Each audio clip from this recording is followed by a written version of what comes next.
पूज्य राम सुखदास जी महाराज कहते हैं कि नाम जप की खास विधि क्या है। खास विधि है कि भगवान के होकर भगवान के नाम का जप करें। होई राम को नाम जपू, तुलसी तज कुसुमाज। अब थोड़ी दूसरी बात बताते हैं। भगवान के नाम का जप करो, पर जप के माध्यम से प्रभु के स्वरूप का चिंतन भी होना चाहिए। जैसे गंगा जी का नाम लेते हैं तो गंगा जी की धारा दिखती है कि कैसे बह रही है। गोमाता का नाम लेते तो गाय का रूप दिखता है। ऐसे ब्राह्मण का नाम लेते हैं तो ब्राह्मण रूपी व्यक्ति दिखता है, मन में एक स्वरूप आता है। ऐसे राम कहते ही धनुषधारी राम दिखने चाहिए मन से।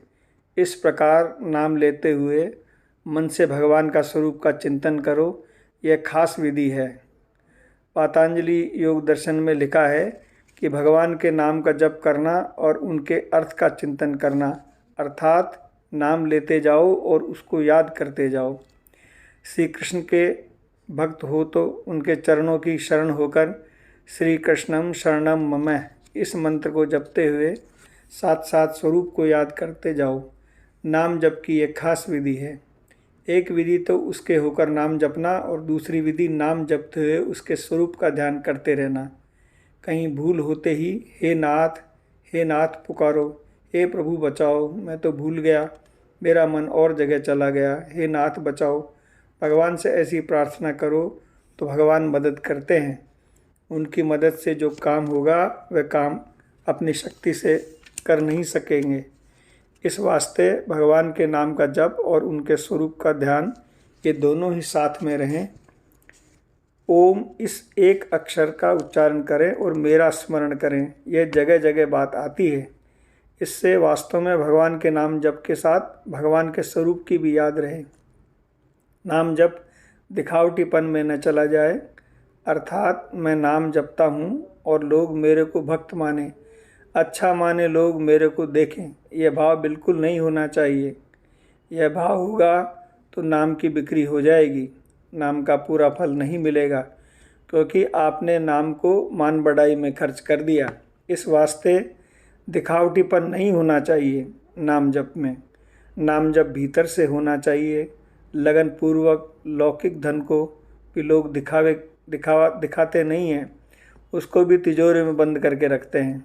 तो अलौकिक धन जैसा भी ये धन नहीं है क्या जो लोगों को दिखाया जाए, लोगों को पता लगे। तो क्या भजन किया गुप्त रीति से करें, दिखावटीपन बिल्कुल ना आवे। नाम जब भीतर ही भीतर करते रहें, एकांत में करते रहें, मन ही मन करते हैं और मन की मन में पुकारें, लोगों को दिखाने के लिए नहीं। लोग देख लें तो उसमें शर्म आनी चाहिए कि मेरी गलती हो गई, लोगों को पता लग गया। हमें एक महात्मा मिले, उन्होंने एक बात कही, प्रहलाद जी को इतना कष्ट क्यों मान पड़ा। प्रहलाद जी ने अपना भजन प्रकट कर दिया, अगर वे प्रकट न करते तो उनका इतना कष्ट क्यों पाना पड़ता। इस वास्ते अपना भजन प्रकट न करें, किसी को भी पता न होने दें कि यह भगवान का भजन करता है। बहनों माताओं को चाहिए कि ऐसी गुप्त रीति से भगवान के भजन में लगे आए। देखो, गुप्त रीति से किया हुआ भजन बड़े महत्व का होता है। पाप भी गुप्त किए हुए बड़े भयंकर होते हैं और भजन भी बड़ा लाभदायक होता है। गुप्त दिया हुआ दान भी बड़ा लाभदायक है। गुप्त दान कौन सी है? घर वालों में छिपा कर देना चोरी है, गुप्त दान नहीं है। गुप्त दान कौन सा है? जिसके घर में चला जाए उसे पता भी न चले कि कहाँ से आया है, किसने दिया है, देने वाले का पता न लगे, यह गुप्त दान होता है। घर वालों से छिपा कर देना चोरी है और चोरी का पाप होता है। एक बार सुबह के प्रवचन में मैंने कह दिया कि गरीबों की सेवा करो, तो एक भाई बोले गरीबों की सेवा करते हैं तो गरीब तंग करते हैं महाराज। तो मैंने कहा सेवा इस ढंग से करो कि उन्हें मालूम ही ना हो कि किसने सेवा की। वह तो आपको सेवा है, नहीं तो लोगों में झंडा फहराते हैं कि हम देते हैं, भीड़ बहुत हो जाएगी, लोग लूट लेते हैं, तंग करते हैं। यह सेवा का भाव नहीं है, यह केवल वाहवाही लेने का भाव है और कुछ नहीं है। भीतर का भाव हो जाए कि उनके घर कैसी चीज़ पहुँचे, किस तरह से उनकी सहायता हो, कैसे गुप्त दिया जाए, तो उस दान का महात्म्य है। ऐसे ही गुप्त रीति से भजन हो, भगवान के नाम का जप भीतर ही भीतर हो। नाम जब भीतर से नहीं होता तो बोल कर कहो कोई परवाह नहीं।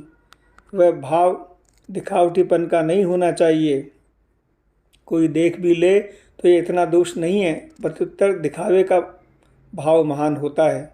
आप नित्य निरंतर भजन में लग जाओ, कहीं कोई देख भी ले तो सावधान हो जाओ। उसके लिए ये नहीं कि हमारा भजन ही बंद हो जाए।